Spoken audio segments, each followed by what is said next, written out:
Well, YouTube, looks like it's that time again. Another unboxing. This is box 84. Last time we unboxed box 83. Let's see what we've got.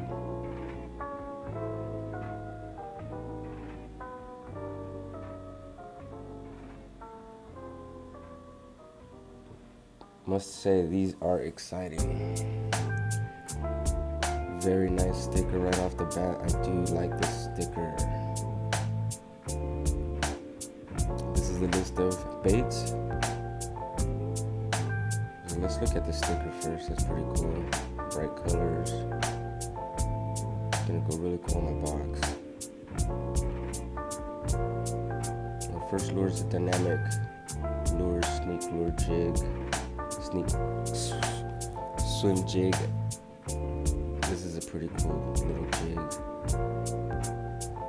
It's not different from what I use normally.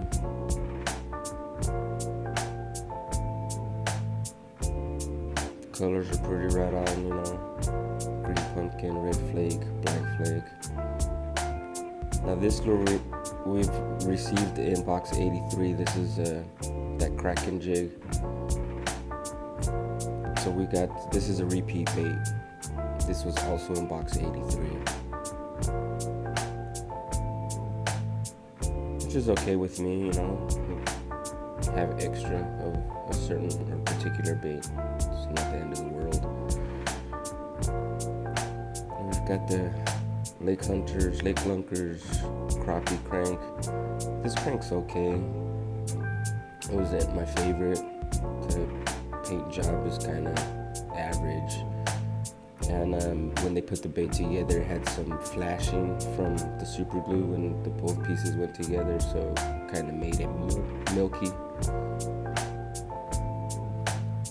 This is an ice fishing jig, the Crystal Reaper. Very interested in using this. It's been snowing lately.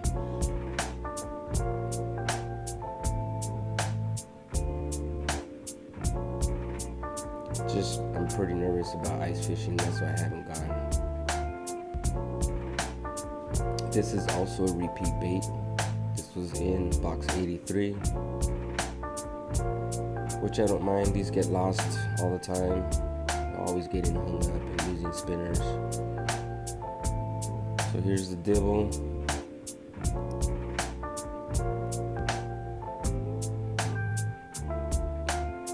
Keys to unlocking big fish hangouts. That is very good information there. Can't wait to read. All in all, this was a good box. Pretty happy with its contents. My favorite, I think, was the ice fishing jig, because I've never had any ice fishing stuff. So that's my first. See you guys on the next one.